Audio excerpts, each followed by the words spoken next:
Siang aja ya. Selamat siang. Sampurasun.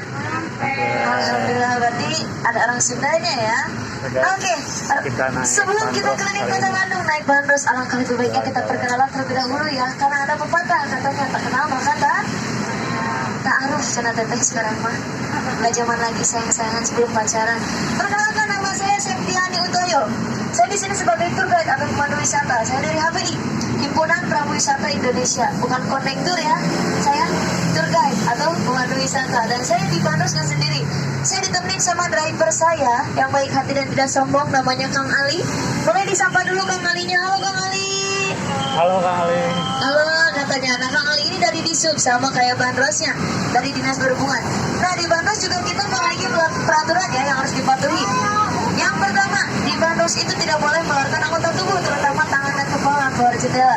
Yang kedua, boleh makan dan minum, tapi tidak boleh buang sampah sembarangan. Tempat sampahnya sudah kami sediakan di belakang. Yang ketiga, Bapak Ibu, Akang Teteh, barusan naiknya di depan alun-alun ya.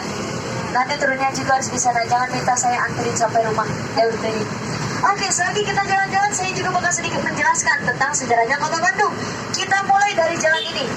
Ini namanya Jalan Bancai, singkatan dari Bantuan Cai Ui, tapi di sini dulunya adalah Istal Kuda atau tempat peristirahatan kuda. Sebelah kanan Istal Kudanya. Nah itu dulunya adalah Istal Kuda atau tempat istirahatnya kuda. Selain yang sebelah kanan, di depan juga ini sama, ini dulunya juga adalah Istal Kuda yang sebelah kiri. Tapi yang paling bersejarah di Jalan Bancai itu ada satu situs, namanya situs Penjara Bancai. Tepatnya sebelah kanan tuh, di sana yang ada bapak-bapak banyak anak. Ini namanya situs Penjara Bancai. Di sana juga terdapat patungnya Bapak Insinyur Soekarno selaku Presiden Republik Indonesia yang pertama. Kelihatan teteh yang belakang? Kelihatannya teh ada? Nah, Bapak Soekarno pernah di penjara Bancai selama 8 bulan. Dan penjara Bancai hanya menyisakan sel yang pernah ditempatin sama Bapak Soekarno dulu. Oke, lanjut lagi. Setelah Jalan Bancai, kita belok kanan masuk ke Jalan ABC yang diambil dari 3 nama negara yang banyak menempati kawasan Bandung, terutama daerah alun-alun. A-nya dari Arab, B-nya Belanda, dan C-nya Cina. Selain ada Arab, Belanda, Cina, ada juga versi yang bilang Arab Bumi Putra Cina. Tapi saya lebih ke Arab, Belanda, Cina-nya. Nah, kalau ngomongin soal orang Cina atau Tionghoa, di sini ada satu bangunan mirip seperti kelenteng atau vihara, tapi itu sama sekali bukan keduanya. Nah, di depan ini sebelah kanan. Ini adalah masjid, namanya Masjid Al-Imtijaj. Masjid Al-Imtijaj ini didirikan sama orang Tionghoa mualaf, namanya Haji Karim, atau sama orang Sunda lebih dikenal dengan Baba Karim. Beliau yang membangun Masjid Al-Imtijaj. Nah, Jalan ABC selain terkenal dengan Masjid Al-Imtijaj, Jalan ABC juga terkenal dengan yang jual kopi khasnya orang Belanda. Ada yang tahu kopi khasnya orang Belanda namanya kopi apa? Kopi ABC mah kopi si bapak ibu di rumah.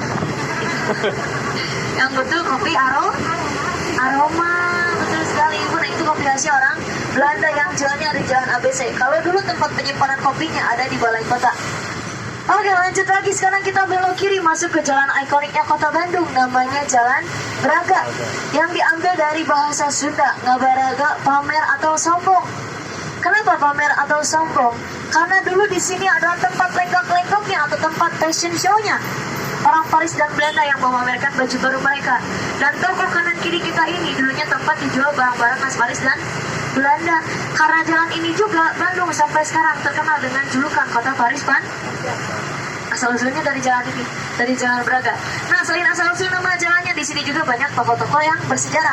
Contohnya yang sebelah kanan. Ini ada toko roti, namanya Toko Roti Sumber Hidangan. Sudah lama sekali, didirikannya sejak 1929. Dan kursi sama mejanya itu memang diganti, tapi masih mempertahankan ornamen zaman dulu, apalagi ornamen khasnya orang Belanda sama orang Paris. Nah ini didirikannya Toko Roti Sumber Hidangan itu tahun 1929.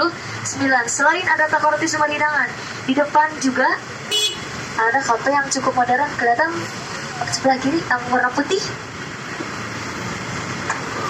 Nah itu di depan, namanya Cafe Jurnalisa.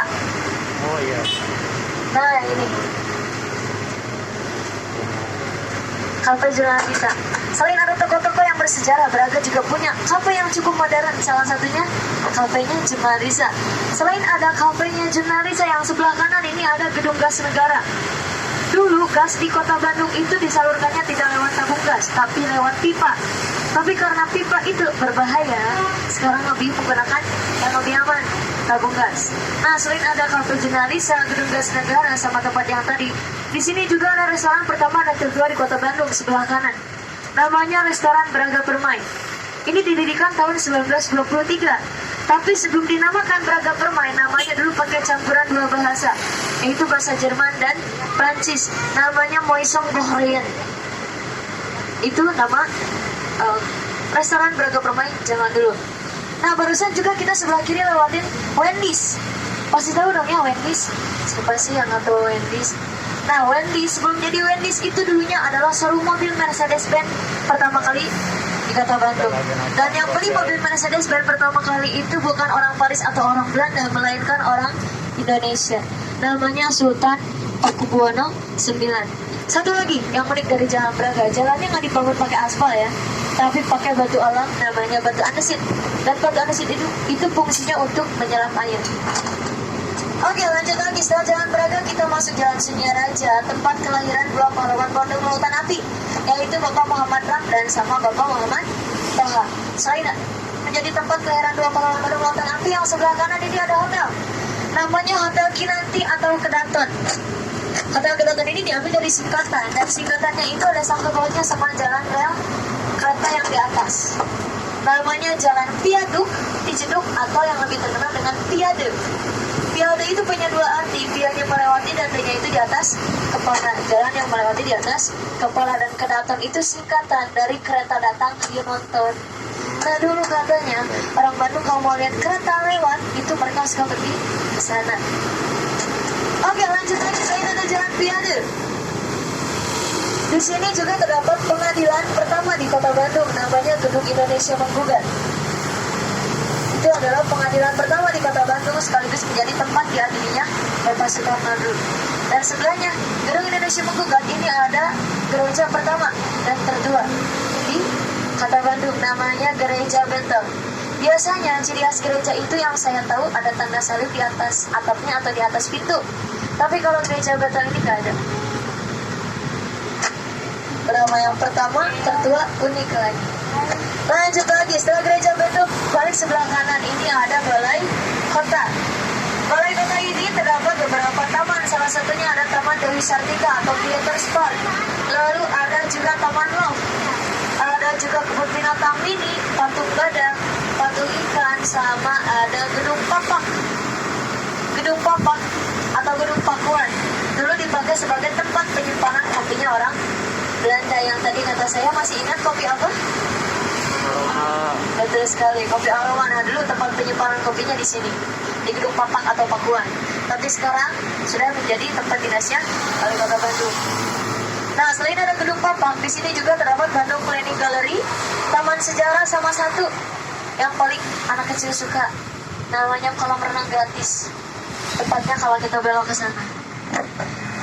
Tapi itu diperuntukkan hanya untuk anak kecil saja, tidak diperuntukkan untuk orang dewasa. Nanti kalau orang dewasanya renang di sana, Kang Ali nggak akan jalan-jalan. Bilang we parkir padahal menonton. Bohong. Ya, jadi saya tekankan tadi itu hanya diperuntukkan untuk anak kecil saja, tidak diperuntukkan untuk orang dewasa. Selain itu juga Balai Kota dulunya disebut sebagai Kebun Raja atau tempat beristirahatnya para raja dan menak yang dulu sekolahnya di Polrestabes. Lanjut lagi, setelah Balai Kota, masih sebelah kanan di sini ada rumah dinas terbesar se-Jawa Barat, namanya Rumah Dinas Kodam 3 Siliwangi. Tapi untuk Menteri 18 ini menjadi tempat tinggalnya Bapak Andreas Dwide selaku tuan tanah terbesar Kota Bandung, dan tanah yang dimiliki beliau kurang lebih 50% atau setengahnya Kota Bandung punyanya Bapak Andreas Dwide. Oke, lanjut lagi. Nah, ini di depan juga ada monumen atau tugu. Ini namanya Tugu Sister City, persahabatan atau kerjasama. Yang ini kerjasama antara Kota Bandung dengan Braunschweig dari Jerman. Sebetulnya ada 4, tapi yang kita lewati cuma 2. sebelum rumah dinas. Itu kerjasama antara Kota Bandung dengan Fort Worth dari Texas.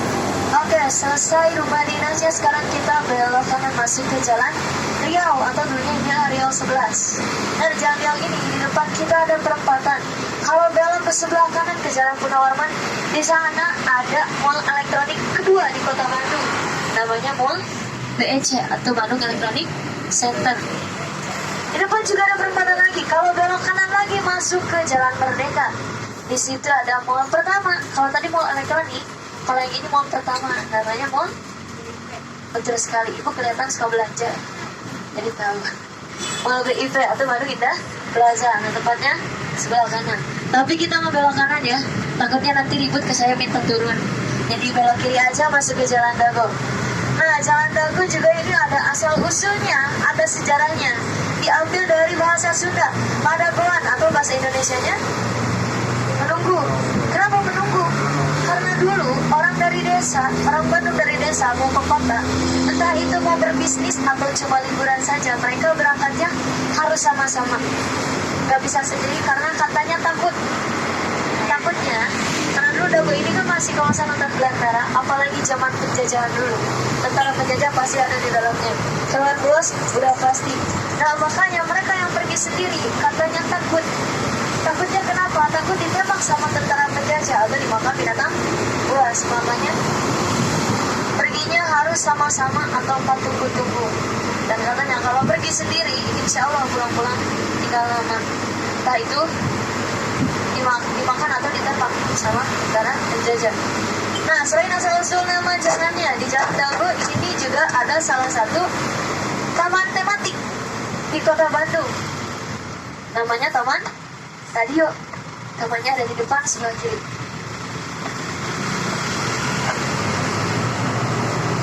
Nah, ini tamannya. Salah satu taman tematik di Kota Bandung. Dan Bandung sekarang itu punya taman tematik kurang lebih ada 30 taman. Nah, Taman Radio yang uniknya adalah dulu sebelum dinamakan Taman Radio, dulu namanya Taman Fleksi. Dan menurut orang Bandung, Taman Fleksi itu dulunya sering dipakai anak-anak muda untuk masalah yang lain. Tapi itu dulu. Kalau sekarang sudah tidak ada lagi. Anak-anak muda yang main ke taman, sekarang mereka nyarinya wifi. Karena sekarang taman-taman di Kota Bandung itu sudah dilengkapi dengan wifi gratis, salah satunya Taman Radio tadi. Masih tentang taman. Nah, kalau kita lurus ke sana, di bawah jembatan Pasopati di sana juga ada taman lagi. Namanya Taman Jomblo. Dan kenapa disebut Taman Jomblo? Itu sih rahasia bangkunya, tempat duduknya satu-satu. Makanya dinamakan Taman Jomblo karena katanya kalau yang duduk di sana kelihatan jomblonya katanya. Tapi kita nggak lurus ya, kita belok kanan masuk ke Jalan Diponegoro. Nah, kalau tadi di Jalan Purnawarman itu mall elektronik kedua ya. Nah, kalau yang sebelah kanan, Dukomsel namanya, itu mall elektronik pertama di Kota Bandung. Namanya Dukomsel, terletak di Jalan Diponegoro. Nah, ini sebelah kanan. Selain ada Dukomsel di Jalan Diponegoro, ini juga ada gedung yang menjadi landmark atau ciri khasnya Kota Bandung. Namanya Gedung Sate. Itu landmark atau ciri khasnya Kota Bandung, namanya Gedung Sate. Dan kalau saya nanya kenapa disebut Gedung Sate, orang Bandung pasti bilangnya ada tusukan sate di atas atapnya. Tapi sama sekali bukan tusukan sate ya. Yang menjadi tusukan satenya itu adalah penangkal petir. Dan yang jadi satenya itu merupakan bunga lotus. Dan bunga lotus itu menurut orang Tionghoa adalah simbol dari perdamaian. Kalau untuk jumlah bunga lotusnya, nanti kita sekalian lewat depan gedung satenya, kita hitung bareng-bareng. Tutup.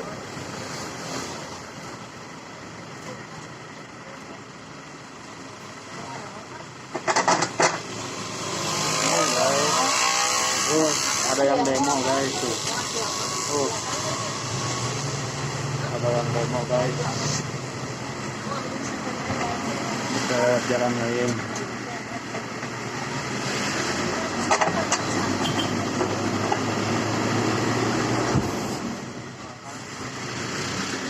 Kebetulan jalan depannya ditutup, jadi kita terpaksa lewat belakang. Karena tadi lihat kan, ada demo ya. Jadi kita nggak bisa lewat, kita belakang gedung satenya saja. Oke, saya cerita dulu sedikit tentang gedung satenya. Nah, gedung sate itu punya beberapa nama panggilan ya. Salah satunya Hebe. Hebe itu diambil dari nama bahasa Belandanya, yaitu Hobermanbedrijven. Itu nama bahasa Belandanya. Kenapa disingkat jadi Hebe? Karena orang Sunda katanya kalau bilang Hobermanbedrijven itu terlalu susah dan terlalu kepanjangan, jadi disingkat menjadi Hebe. Jangankan nama Hebe, nama gedung sate, nama jalan-jalan di kota Bandung aja banyak yang disingkat, banyak yang dipelesetin. Selain nama jalan, nama makanan juga banyak disingkat. Salah satunya kayak cireng, cilok. Nah itu karena orang Sunda katanya nggak mau ribet alias nggak mau susah, jadi kebanyakan nama jalan termasuk nama makanan kota Bandung itu disingkat. Salah satunya nama gedung sate menjadi Hebe.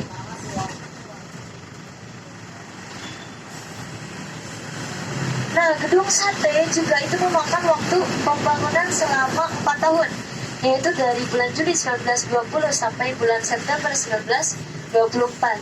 Dan gedung sate juga menjadi gedung pertama di kota Bandung yang mempunyai basement. Keunikan lainnya, gedung sate juga dibangunnya dulu itu anti gempa, gedung sate itu. Oke, kita jeda dulu sejarahnya. Saya mau tanya dulu, ini orang Bandung semua? Iya. Orang Bandung semua ya? Bapak dari mana? Dari mana, Pak? Wah, luar nagrek ya, Pak. Jadi, saya ketemu kamu pertama kali naik bandros ya? Pertama kali naik bandros? Tuh. Kalau yang lainnya, orang Bandungnya pertama kali apa sudah keberapa kali? Pertama Bapak? Orang Bandung Bapak? Bandung. Kemana wae Bapak? Ayo wae. Kalau yang lainnya, Ibu yang di depan berapa kali naik bandros? Baru Ibu? Saya nggak akan marah Bu, dosa kalau marah sama orang tua ya. Mungkin karena jarak ke rumahnya yang jauh, atau mungkin karena kesibukan kerja ya, jadi belum sempat naik bandros. Kalau teteh naik bandros berapa kali teteh? 2? Bagus teh. Kalau yang lainnya, Ibu yang pakai baju merah naik bandros berapa kali Ibu? Sering? Alhamdulillahirrahmanirrahim. Gak terlalu kecewa saya. Berarti alhamdulillah ya Bu ya, naik bandros sudah sering banget, sudah bosan dengerin saya cerita sejarah ya. Apa baru pertama kali ketemu saya Bu? Pertama ya Bu ya. Oke, bagi Bapak yang pertama kali saya nggak akan marah Pak, karena maklum ya Bapak, jauh juga tempatnya. Nah, kalau yang udah 2 kali, berarti tahu dong singkatan bandros itu apa? Belum dijelasin. Tadi pas naik ada loh teh tulisannya di pinggir teh. Kan ngeliat, sudah teh mau. Bandros itu singkatan dari Bandung Tour on Bus. Nah, bandros itu ada 2 jenis ya. Ada 2 jenis. Kalau yang ini namanya Banper, satu lagi namanya Mang Dudung. Mang Dudung itu singkatan dari Masyarakat Peduli Bandung, dan Banper itu singkatan dari Bandros Permen. Karena ciri khasnya warna-warni. Kalau yang Mang Dudung itu biasanya sering dipakai untuk rombongan. Kalau yang Banper ini reguler. Oke, stop dulu tentang bandros kan. Kelihatan ada satenya, bunga lotusnya di atas, boleh dihitung dulu. Meskipun samar-samar. Ada berapa? Bapak, ada berapa Pak? Shoot Bu. Si Bapak cenah hitung Bu. Ada berapa Pak? 7? Banyak. Ratusan, kayak tenggo dong Pak. Nah betul ya Bapak, kata si Ibu yang di depan ada 6. 6 itu juga ada maknanya. Melambangkan modal awal dari pembuatan gedung sate, yaitu sebesar 6 juta gulden. Kalau dirupiahkan mungkin sekitar 44 miliar rupiah. Itu zaman dulu. Kalau sekarang mungkin sudah triliunan.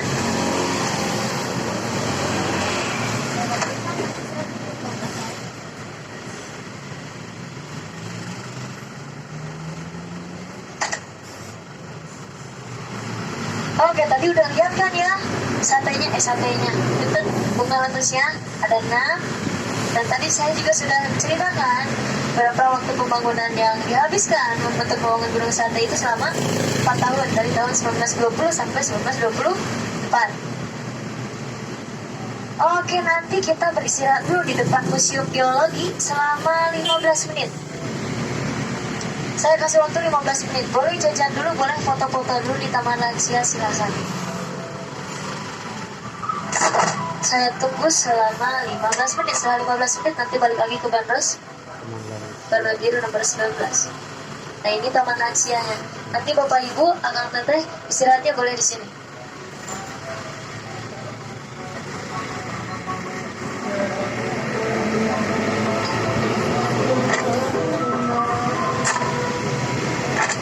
Nah, kalau ngomongin soal Taman Lansia itu juga merupakan salah satu taman yang cukup luas ya di Kota Bandung.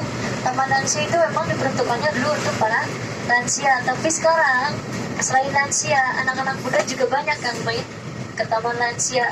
Kalau hari Senin sampai Jumat, hari biasa kayak gini, memang agak sepi. Tapi kalau Sabtu Minggu, wah itu penuh sekali. Oke, lanjut lagi. Nah, di belakang itu tadi di sana kalau pagi-pagi itu ada pasar.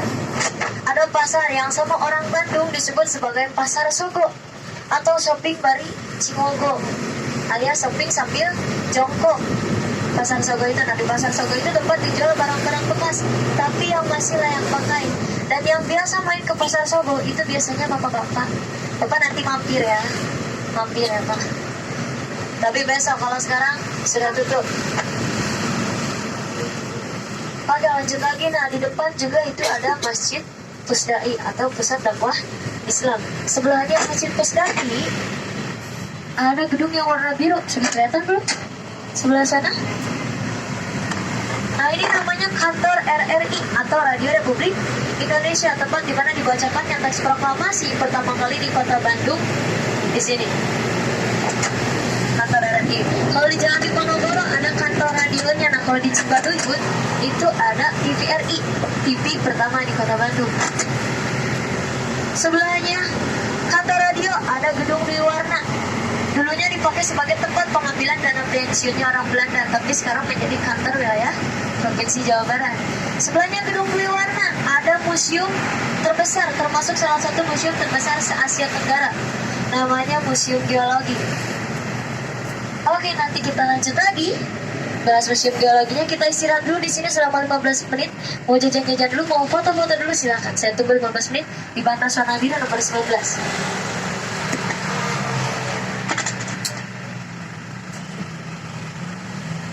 Oke guys, kita istirahat dulu ya. Oke guys, kita istirahat dulu 15 menit. Oke, kita sambung lagi. Nih guys, tuh